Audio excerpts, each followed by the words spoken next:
Lord.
ರಾಮಾನುಜನಾದರೇನಂತೆ ರಣಕ್ಷೇತ್ರದಲ್ಲಿ ನೀನು ನನಗೆ ಶತ್ರುವೆ ಸಾಮರ್ಥ್ಯವಿತರ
ನೀನೇ ರಾಮನಲ್ಲವೇ? ನಿನಗಿದು ನಮಸ್ಕರಿಸಿದ್ದೇನೆ. ಹಾಗೆಂದು ನಾನು ನಿನಗೆ ಶರಣಾಗಿದ್ದೇನೆ ಎಂದು ಭಾವಿಸದಿರು. ಯುದ್ಧಕ್ಕಾಗಿಯೇ ಬಂದವನು ರಾಮ. ಅಂದು ನನ್ನ ಅತ್ತೆಯಾದ ಶೂರ್ಪಣಖಿಯೊಂದಿಗೆ ನೀನು ವ್ಯವಹರಿಸಿದ್ದು ನ್ಯಾಯಸಮ್ಮತವೇ? ನ್ಯಾಯ ನಿಷ್ಠರವಾದಂತಹ ನಿನ್ನ ಜೀವನ ವೃತ್ತದಲ್ಲಿ ಇದೊಂದು ಕಹಿಯ ಅಧ್ಯಾಯವೆನಿಸಲಾರದೆ. ನ್ಯಾಯಮೂರ್ತಿಯಾದಂತಹ ನೀನು ಶಿಥಿಲವಾದ ಧರ್ಮವನ್ನು ಮತ್ತೆ ಸ್ಥಾಪಿಸಲು ದೃಢಗೊಳಿಸಲು ಬಂದವನೇ ಹೌದಾದರೆ, ಯುದ್ಧವೇ ನಿನಗೆ ಮಾಧ್ಯಮವಾದರೆ ನಮ್ಮ ವೈಯಕ್ತಿಕ ಧರ್ಮ ಪಾಲನೆಗೆ ಯುದ್ಧವೇ ಒಂದು ಉಪಾಧಿಯಾಗಿದೆ. ಶ್ರೀರಾಮಚಂದ್ರಾಯ ಪರಬ್ರಹ್ಮನೇ ನಮಃ. ದುರದೀಕ್ಷಾಬದ್ಧರಾದಂತಹ ನನಗೆ ಆ ಮೂಲಕ ದೊರಕುವ ಮರಣವೇ ಮಹಾನವಮಿ. ಇನ್ನು ವಿಳಂಬಿಸಬೇಡ. ಬಾಣಗಳ ಮಳೆಯನ್ನು ಕರೆಯಲು ಪ್ರಾರಂಭಿಸು. ನನ್ನ ಆತ್ಮದಲ್ಲಿ ಬಿಂದೆದ್ದು ಶುದ್ಧವತ್ತಾಗುವ ಶುಭಾವಸರವನ್ನು ಒದಗಿಸುರ.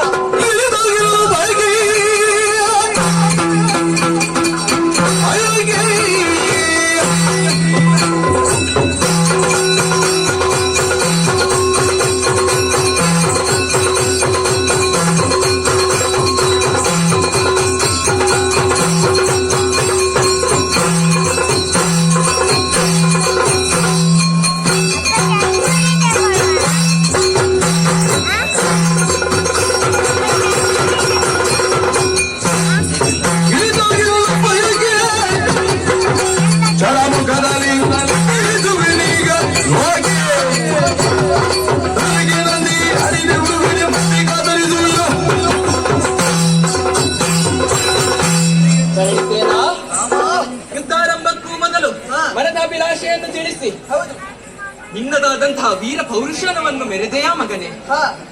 ನಾಂದಿಯ ಆಶಯವೇ ಮಂಗಳದಲ್ಲೂ ಮರುದನಿಯಾಗಿ ಮೊಳಗಲಿ ಎಂಬುದೇ ನನ್ನ ಹಾರೈಕೆ. ಆದರೂ ಎಳೆಯ ಚಿಗುರೊಂದು ಪಲ್ಲವಿಸಿ ಕುಸುಮಿಸುವ ಮೊದಲೇ ಅಂಕುರಾವಸ್ಥೆಯಲ್ಲೇ ಅಂತ್ಯವನ್ನು ಕಾಣುವಂತಾಗುತ್ತದೆ ಅಲ್ಲ ಎಂಬ ಹಾಗೆ ಮನದಲ್ಲೇ ಮಿಡುಕುತ್ತಿದ್ದೇನೆ. ಸರಿ, ಇದು ನಿನ್ನದಾದಂತಹ ಮನದ ಆಕಾಂಕ್ಷೆ ಈಡೇರುವ ಸಮಯ ಸನ್ನಿಹಿತವಾಗಿದೆ. ಸಿದ್ಧನಾಗು.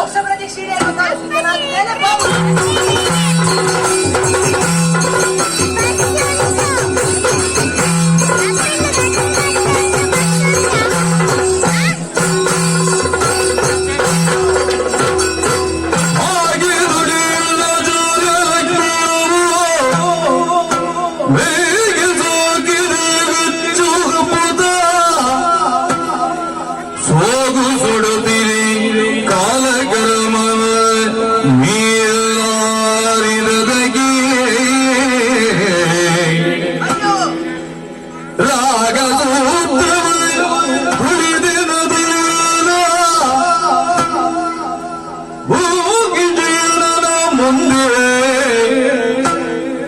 ಮೋಕ್ಷದೆ ಹೋಗಿತಾನಿಗೆ ನಾಡು ಬ್ರಹ್ಮಾತ್ರವನು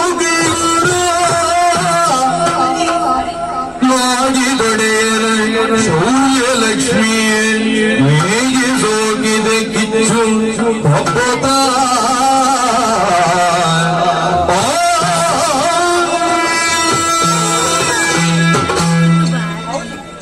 ರಾವಣೇಶ್ವರ ಮಾಗಿದ್ದಾನೆ. ಅವನೊಂದಿಗೆ ಆತ ನಾಟಿಸಿದ ಶೌರ್ಯ ಸಂಪತ್ತಿ ಕೂಡ ಆಗಿದೆ. ಆದುದರಿಂದಲೇ ಪ್ರಜ್ವಲಿಸುತ್ತಿರುವ ದುರಯಜ್ಞ ಕುಂಡದಲ್ಲಿ ಒಂದೊಂದಾಗಿ ಉಳಿದು ಆಹುತಿಯಾಗುತ್ತಿದೆ. ಒಣ ಸಂವಿದೆ ನಾನಾಗಿ ಯಜ್ಞಕ್ಕೆ ಸಮರ್ಪಿಸಿಕೊಂಡರೆ ಆ ಅನಂತಾತನೊಂದಿಗೆ ಐಕ್ಯನಾಗಿ ನಾನು ಅನಂತನೇ ಆಗಬಹುದು. ಆದುದರಿಂದ ರಾಮ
ಹರಿಶರ